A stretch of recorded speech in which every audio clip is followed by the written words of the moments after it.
Good morning, everyone, and welcome to Morning Market Movers, where we do live analysis for day trading and take a look at hotspots in the markets for today, Wednesday, June 8th. My name is Todd Rich. I am with Nadex. With me, the CEO of Keep Trading Simple, Brian Caprice.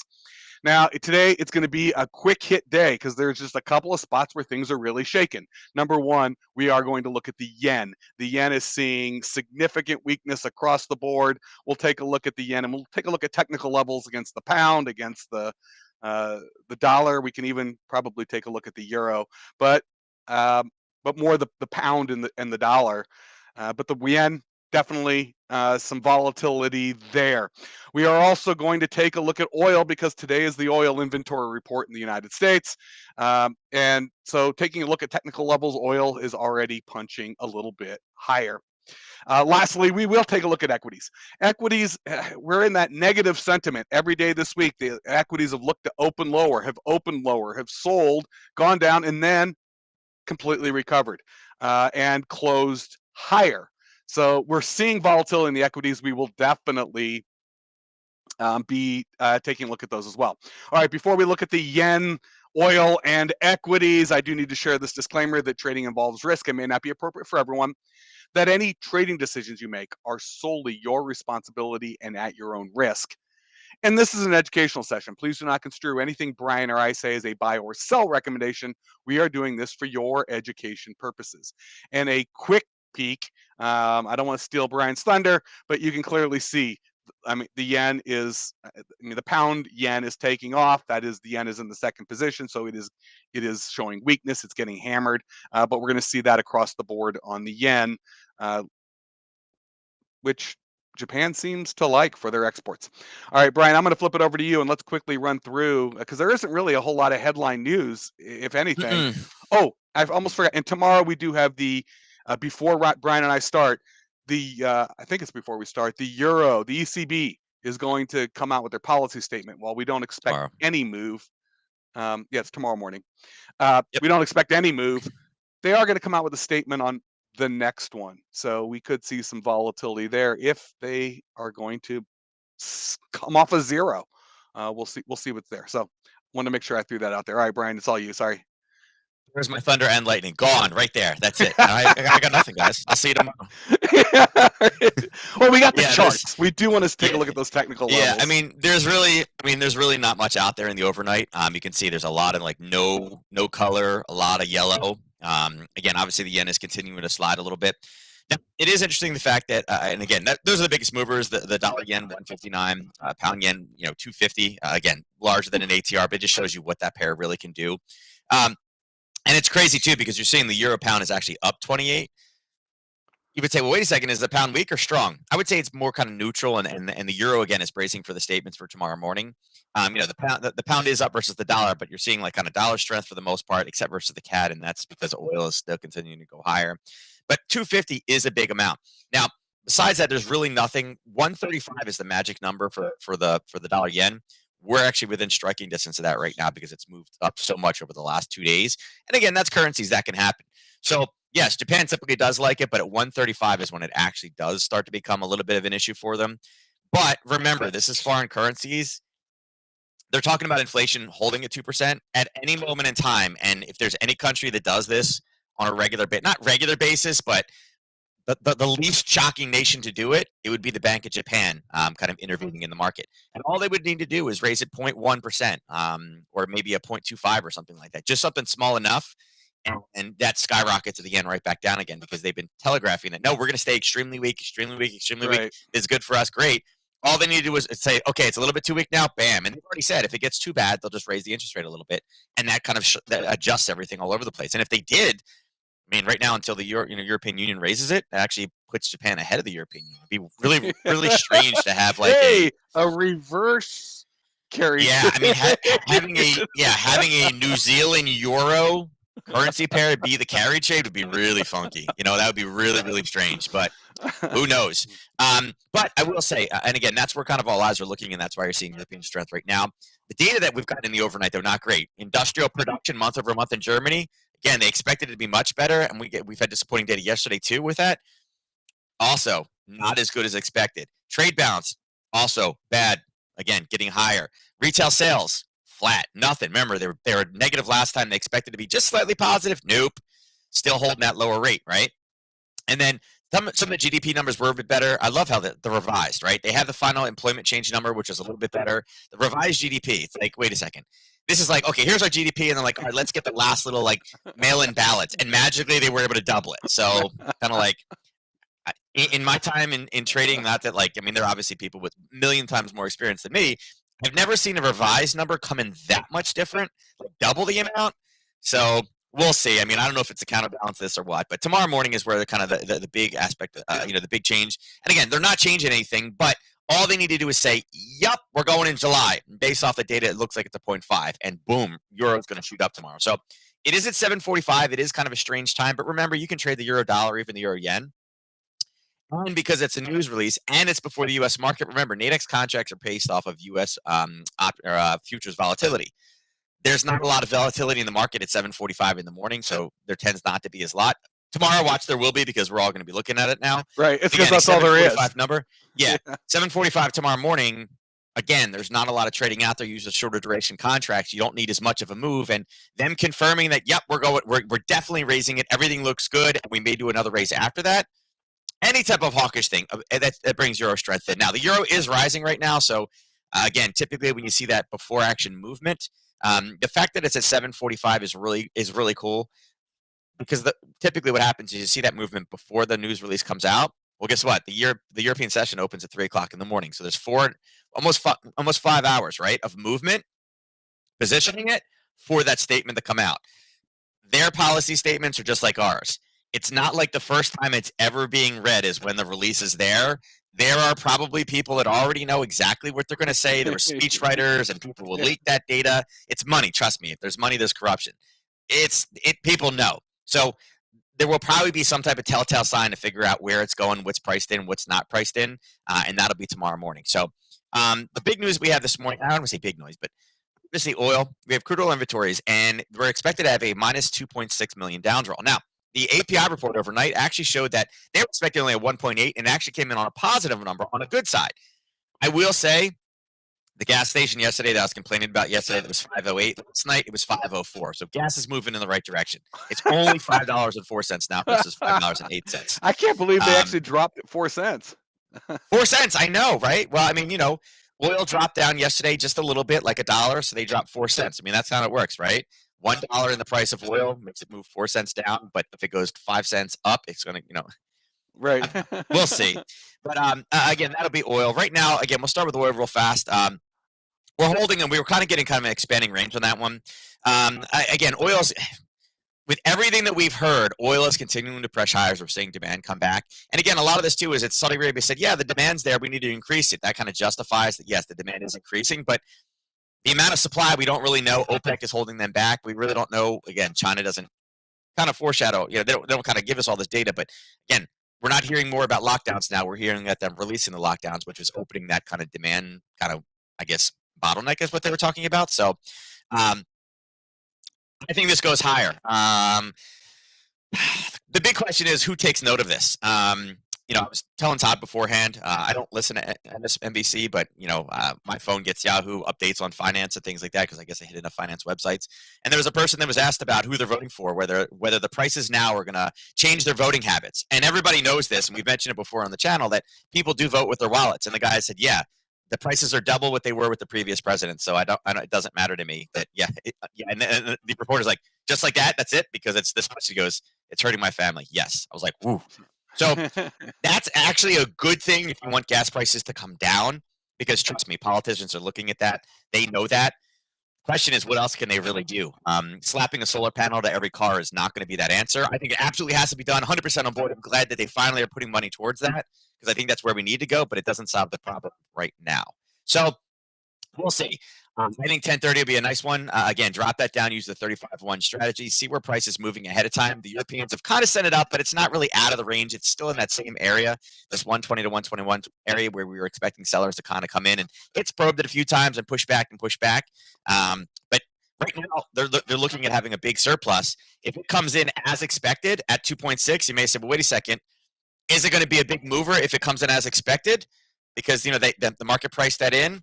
It really depends on kind of who's looking at this number, because now the market is saying, well, wait a second, there should be a surplus. If there's not a surplus and it does come in as expected, that could lead us for another pop up today.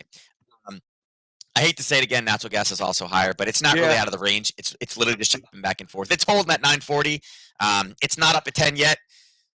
Again, tomorrow is the inventory report for natural gas. And again, one of the biggest driving factors obviously was the war. It's been really, really quiet. We haven't heard much. It's kind of, the headlines have kind of, they've kind of dissipated. Not that things aren't happening. I mean, people are still losing their lives, and bodies are being returned that have been found. So it's still going on, but we're hearing less and less headlines about it. I think people, the news stations are realizing that people are losing their appetite for it. The problem still exists. Gold and silver, same thing, just chopping back and forth. Gold's actually at 0.01 or 0.02 up. It's just chopping back and forth between the 50, 23.6. Silver taking a little bit more of a drop, but again, using that 20, it's kind of going lower, higher, lower, higher. The currencies, we talked about that. Just to give you guys kind of an idea, we can keep raising this up. 135 is the big number here, and that number is sitting right there. So we're getting within very, very close proximity. I'll change it to black so it's easy to see.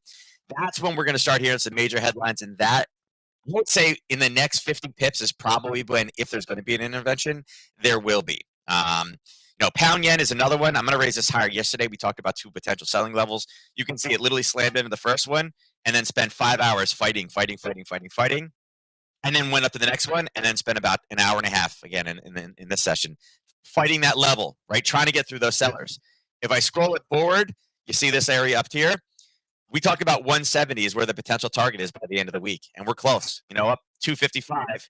The next 255 brings us to here. So we are literally one day from breaking 170 in the pound yen. And again, it's been a long, long time. The euro yen is another one, particularly because we're seeing massive amounts of yen weakness. We're also seeing massive amounts of euro strength. They say something hawkish tomorrow. The next level, and this is kind of crazy, the next level is 240 pips up. That happens to be a daily level from 2014. So we got a lot of room to run on this one. But if you think about what's happening, we think that they're going to basically affirm that they're raising. They mentioned that 0.5 because yesterday, remember, it was going to be a coin flip. As soon as that starts to go down towards the 0.5, it's like, this is awesome, right? So it could give us a nice little, again, this could be our profit target for tomorrow coming out with that news at 7:45, 146.50. So a lot of cool stuff there. As far as the indices go, right now, VIX is up. But again, yesterday we talked about it. There was no news. There was no headlines. It should deteriorate. And it did. The VIX just absolutely fell through the floor yesterday, which gave us those rallies. Dollar's not doing much. ES, I will say, ES, we talked about 1030 reversals. You can see it literally came up and grabbed that first zone. I'll drop it down to 15 so we can see it a little bit better. Came up, grabbed that first zone, did its pullback. And again, 1 to 3 on the way down. So we can delete that one. Came back down and ended up grabbing another level. You can see right now it's kind of using this basing level, the second area. It hit it and kind of rolled back and then kind of went through it. It came all the way up and it did grab the 41.61. As you guys can see, we drew that yesterday. That was an easy top. It was from over here where it was confirmed, and then it got confirmed the second time. It gave us a base and a nice push, so we were looking at it. And then ended up triggering off this zone at what? Like right at the end of the day. Talking about like 3, 4 o'clock right at the close. It's pulled back from that level and it's pushed back down again. Right now, in the grand scheme of things, it has gone up. It has hit the 78.6, so we need to remove it. And if we flip it around to kind of take advantage of the low and the high yesterday, you can see right now that there's a level of basing sitting right here. And you'll also notice that we've hit it, we've hit it, we've hit it, we've hit it again. If it drops, there is a 15 to 61.8, and right now the 61.8 is down here, kind of where the last area is. I would say that there's probably a short in here. If we're able to break through pretty decently, 1 to 3 is right there. Technically, our profit target should be sitting right there. So just at the very, very end of it. Oops, I don't know what I did with that one. I have to figure out what that click was. Anyway, I think there's something in here. Again, a little bit of a racetrack if this negativity exists. NQ, kind of the same thing. A little bit, not quite as clean. And again, we talked about 1270. It popped through there yesterday at 4 p.m. And then again, sideways, but you can see that the highs are coming, the highs are getting lower and the lows are getting lower. YM, also the same, came back up, ended up breaking through and grabbed this top level. We had it marked off. And again, 1030, we reversed off of this. Again, gave us that nice move. Came back up and did the same thing at 4 p.m. at the close and has done nothing but kind of push back down. I will adjust this real quick and we'll put it down here. Kind of the same thing. Old level, right? sellers became the buyers, then hold, and we're starting to break through. Let's see where the 50 is on this one. Yeah, the 50 is a little bit farther down. Again, the 61.8 seems to be the turning spot right down here. So a little bit more room to run to this one. And Russell, we mentioned yesterday that Russell had the best opportunity to be in long. Again, it looked good in the morning. It was pulling back down to a level. We talked about the 50% traders. And again, slammed off of it, came back up, grabbed that trade, pushed down, made it 1 to 3, and then kind of peaked in the overnight as we pushed back up again. Again, you can see the last sellers where that pullback happened, also right around the 50% retracement level. So they're all about the same. And again, all I'm doing is extending this across. It's the same level, kind of the same base, the same drop. So if they turn negative, and right now it looks to be risk off, all the cryptos are down as well. Bitcoin, again, taking those major hits from yesterday and driving lower. And again, we're not getting any help from the dollar. And if the VIX continues to raise, not that there's a lot of headlines, but again, 2 days, people are like, I gotta get in, I gotta do something.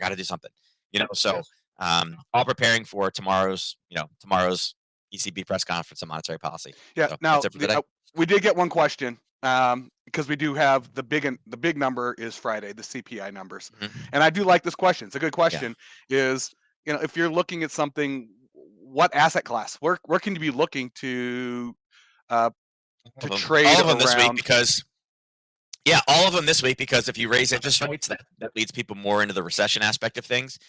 Seeing a high CPI, meaning that the Fed's kind of current, I don't want to say word, but their current policy, their current policy is not working, which means they need to raise interest rates at a higher rate. Because remember, the one way to control interest rates is to rise it, to raise interest rates to kind of have companies slow down, that signal a recession's coming.